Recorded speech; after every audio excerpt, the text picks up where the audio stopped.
अस्सलाम वालेकुम गाइस। तो दोस्तों, जैसा कि आप जानते हैं कि इज़राइल जो कि फ़लस्तीन के ऊपर बहुत ज़्यादा अटैक कर रहा है, उसकी वजह यह है कि उसको सपोर्ट अमेरिका से मिल रही है। और एक बार गाज़ा की तरफ से अटैक हुआ, लेकिन उसके बाद उसने इतना जुल्म किया कि बच्चे बहुत ज़्यादा, एक तरह से गाज़ा पूरा डिस्ट्रॉय कर दिया। लेकिन अगर दूसरी तरफ देखा जाए तो जो कि ईरान ने इसके ऊपर अटैक किए हैं, क्या ये ठीक किया है या गलत किया है? इसके पीछे क्या स्टोरी है कि इसराइल के ऊपर जो कि अटैक किए गए ईरान की तरफ से, ये क्या प्रॉब्लम आई कि इसराइल के ऊपर भी अटैक होना ज़रूरी था? क्योंकि ये जुल्म कर रहा है। एक वजह तो ये है कि इतना जुल्म किसी पर किया जाए तो उसके ऊपर भी जुल्म होना चाहिए, लेकिन इसके पीछे रियल स्टोरी क्या है? ईरान का अटैक करना क्यों ज़रूरी था और क्यों अटैक हुआ इसके ऊपर? तो आइए देखते हैं आज के इस वीडियो में। Let's go. बिस्मिल्लाहिर्रहमानिर्रहीम। अस्सलामुअलैकुम दोस्तों, मेरा नाम आसिफ खान और आप देख रहे हैं इंडियन मुस्लिम। कहा जाता है कि किसी को इतना भी मत छेड़ो कि बाद में वो तुमको छेड़ने के लायक ही ना छोड़े।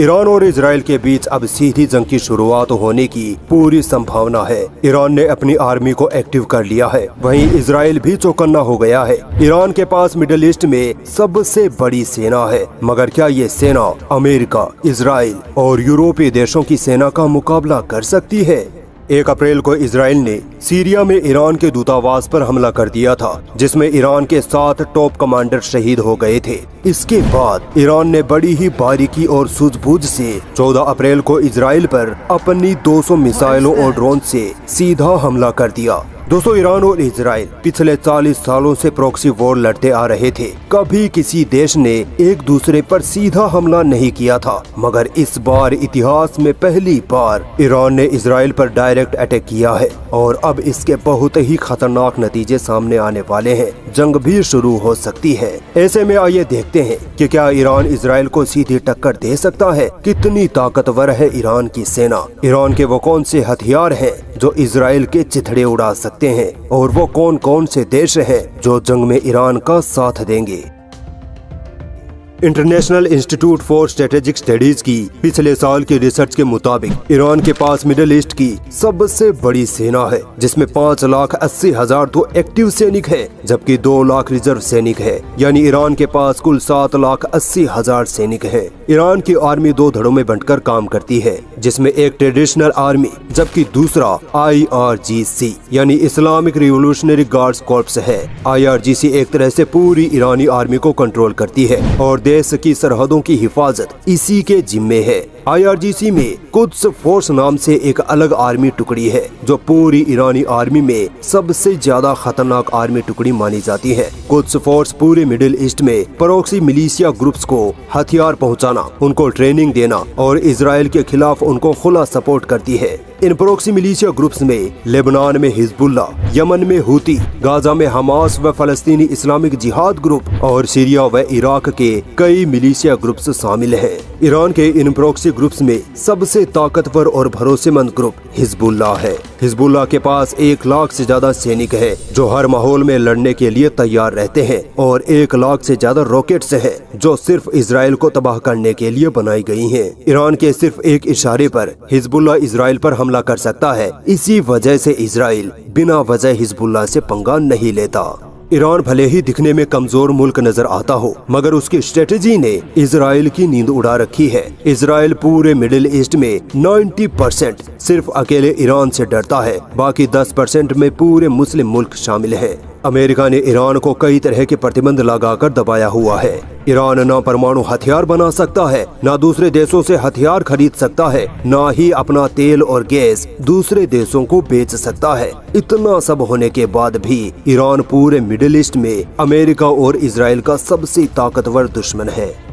1980 के बाद जब ईरान में इस्लामिक क्रांति हुई तो ईरान पर शिया मेजोरिटी सरकार बनी और आयतुल्ला खुमैनी ईरान के सुप्रीम लीडर बन गए। आयतुल्ला खुमैनी ने आते ही अमेरिका और इजराइल को अपना सबसे बड़ा दुश्मन घोषित कर दिया। आयतुल्ला खुमैनी इजराइल को छोटा शैतान और अमेरिका को बड़ा शैतान कहते थे, जिसके बाद से ही अमेरिका ने ईरान पर कई भारी भरकम प्रतिबंध लगाने शुरू कर दिए। इन प्रतिबंधों की वजह से ईरान ना तो परमाणु हथियार बना सकता है, ना दूसरे देशों से आधुनिक हथियार खरीद सकता है, ना ही अपना तेल और गैस दूसरे देशों को बेच सकता है। इतने नुकसान के बाद भी ईरान ने कभी हार नहीं मानी। अपनी हिफाजत के लिए ईरान ने वो तरीका निकाल लिया जो कोई दूसरा देश नहीं कर पाया। ईरान ने अपने देश में ही हथियारों को बनाना शुरू कर दिया। आज ईरान अपने बलबूते पर बड़ी तादाद में मिसाइलें और ड्रोन्स तैयार कर रहा है। बख्तरबंद वाहन और बड़े नौसैनिक जहाज भी खुद बनाता है। ईरान उत्तर कोरिया से कई छोटी सबमरीन खरीदता है। रसिया से ईरान की अच्छी खासी दोस्ती है, इसीलिए रसिया ईरान की मिसाइलें और ड्रोन्स खरीदता है और बदले में ईरान के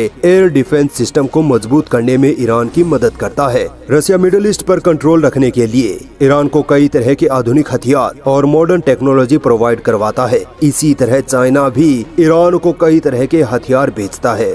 अगर आप ईरान को कमजोर मुल्क समझते हैं तो ये आपकी गलतफहमी है। आपको हैरानी होगी कि ईरान दुनिया की 14वीं सबसे ताकतवर मिलिट्री पावर है, जबकि इजराइल 17वीं। ईरान के पास 551 मिलिट्री एयरक्राफ्ट हैं, जबकि इजराइल के पास 612 एयरक्राफ्ट हैं। ईरान की नेवल फ्लीट में 101 जहाज हैं, जबकि इजराइल के पास सिर्फ 67 जहाज हैं। नेचुरल रिसोर्सेज में ईरान इजराइल से बहुत आगे है। कच्चे तेल के मामले में ईरान दुनिया में 9वें स्थान पर है, जबकि इजराइल के पास ऐसा कोई रिसोर्स है ही नहीं। ईरान की सबसे बड़ी ताकत उसकी मिसाइलें हैं। ईरान के पास 3000 से ज्यादा बैलिस्टिक मिसाइलें हैं जो 2500 किलोमीटर की रेंज तक अटैक कर सकती हैं। यानी इजराइल समेत पूरे मिडिल ईस्ट में ईरान कहीं भी इन मिसाइलों से हमला कर सकता है। ईरानी वायुसेना के पास 780 लड़ाकू विमान है, F-5B jet plane, 60 F-5E tiger second, 35 MiG-29A, 108 जमीनी हमले वाले विमान, 30 बेल्ट 214C समुद्री हेलीकॉप्टर, 1500 से ज्यादा टैंक, 7000 तोपें, 200 गश्ती नाव, 21 युद्धपोत, 150 M60A1 और 580 टैंक ईरान के पास मौजूद हैं। ये तो वो हथियार हैं जो सिर्फ दुनिया को दिखाने के लिए होते हैं, जबकि हर देश के पास कई ऐसे खुफिया घातक हथियार होते हैं जिनको वो उस वक्त बाहर निकालता है जब देश खतरे में पड़ जाता है। कई खुफिया रिपोर्ट्स के मुताबिक ईरान परमाणु हथियार बनाने के बहुत करीब पहुंच चुका है। ईरान और इजराइल के बीच जिस तरह के खतरनाक हालात बन रहे हैं, उसे देखते हुए लगता है कि इन दोनों देशों के बीच जंग छिड़ जाएगी। और अगर ऐसा होता है तो दोनों देशों के साथ कौन कौन से देश खड़े होंगे? इजराइल के साथ तो अमेरिका, फ्रांस, कनाडा जैसे देश खड़े हो जाएंगे, जबकि ईरान के साथ पहले तो हमास, हिजबुल्ला, फालस्तीनी इस्लामिक जिहाद और इराक व सीरिया इजराइल को घेर लेंगे। इसके बाद अरब मुल्क ईरान के साथ कंधे से कंधा मिलाकर खड़े नजर आएंगे, जिनमें Turkey, Lebanon, Iraq, Qatar, Jordan, Syria जैसे देश शामिल हैं। हालांकि इजिप्ट और सऊदी अरब जैसे देश खुद का नुकसान न हो जाए, इसीलिए अमेरिका के दबाव में चुपचाप बैठे तमाशा देखते रहेंगे। इसके बाद भी अगर हालात और ज्यादा बिगड़े तो रूस और चीन ईरान की मदद के लिए जंग में कूद पड़ेंगे, क्योंकि ये दोनों मुल्क ही अमेरिका के खुले दुश्मन हैं और मिडिल ईस्ट से अमेरिका के दबदबे को खत्म करना चाहते हैं। इसीलिए रूस और चीन ईरान को मजबूत करने में लगे हैं। इसके अलावा उत्तर कोरिया, कजाकिस्तान, तुर्कमेनिस्तान और कुछ हद तक पाकिस्तान भी इजराइल के खिलाफ ईरान का साथ दे सकता है। अब अगर ईरान और इजराइल में आमने सामने की जंग छिड़ जाती है तो वर्ल्ड वॉर 3 होने से कोई नहीं रोक सकता। इस जंग में आप किसका समर्थन करते हैं, इजराइल या ईरान? कमेंट करके जरूर बताइए। तो जी गाइस, ये था इसराइल और ईरान का कन्फ्लिक्ट। जैसा कि एक चीज़ बहुत कॉमन है कि जो इसराइल इतनी पावर दिखाता है, असल में इसकी इतनी पावर है नहीं। इसको बेसिकली पीछे से सपोर्ट मिलती है अमेरिका की तरफ से। अगर अमेरिका इसको सपोर्ट नहीं करता तो ये एक बच्चा कंट्री है और इसका मतलब कि जो एरिया है वो भी बहुत कम है, लेकिन ये छोटा सा मुल्क है, छोटा सा कंट्री है और इसकी बेस के ऊपर ये लोगों के ऊपर अटैक करता है। और ये बहुत गलत है कि फ़लस्तीन के ऊपर, हमास के ऊपर और गाज़ा के ऊपर मतलब कि अटैक रेगुलर करता जा रहा है। इसकी सज़ा तो इसको मिलनी चाहिए। और जिस कंट्री के साथ ये पंगा ले रहे हैं, जो कि ईरान की पावर इनको पता नहीं है कि वो कितनी, लेकिन एक बात वाज़ेह है कि उन्होंने फ़लस्तीन की मदद के लिए फ़िलहाल तो नहीं अटैक किया, लेकिन उनकी पुरानी दुश्मनी है जो इनके साथ है, जिसकी बेस पर उन्होंने अटैक किया है। क्योंकि काफ़ी देश हैं जो कि ईरान का साथ देने के लिए तैयार हैं। उसकी रीज़न ये भी है कि फ़लस्तीन के ऊपर जिस तरह से इन्होंने अटैक किए, वो उसकी बेस पर लोग खड़े होंगे कि जाहिर सी बात है कि उनके ऊपर अटैक कर रहे हैं, मजलूम बच्चे शहीद कर रहे हैं। लेकिन जो इनके साथ देने वाले हैं, अमेरिका हो गया, रशिया हो गया, कनाडा हो गया, ये लोग इनका साथ देंगे इसराइल का, लेकिन इतना ज़्यादा नहीं दे पाएंगे, क्योंकि अमेरिका कभी भी ईरान के ऊपर अटैक नहीं कर सकता। ये बहुत पुरानी बात लिखी गई है कि कभी भी अगर ईरान इसराइल के ऊपर अटैक करता है तो अमेरिका कभी उनका साथ नहीं दे सकता, क्योंकि वो वैसे भी चुप अटैक करेंगे तो हर मुस्लिम कंट्री ईरान के साथ है, चाइना भी ईरान के साथ है, हालांकि वो मुस्लिम कंट्री नहीं है, लेकिन बहुत ज़्यादा सुपर पावर ऐसी हैं जो कि ईरान का साथ देंगी और इसराइल का कुछ भी नहीं बचेगा। तो आई होप कि आपको वीडियो समझ आ गई होगी। और अगर वीडियो अच्छी लगे तो वीडियो को लाइक करके जाओ, और अगर नए हो तो चैनल को सब्सक्राइब कर दो। तो फिर मिलते हैं ऐसी नेक्स्ट वीडियो में, तब तक के लिए अल्लाह हाफिज़।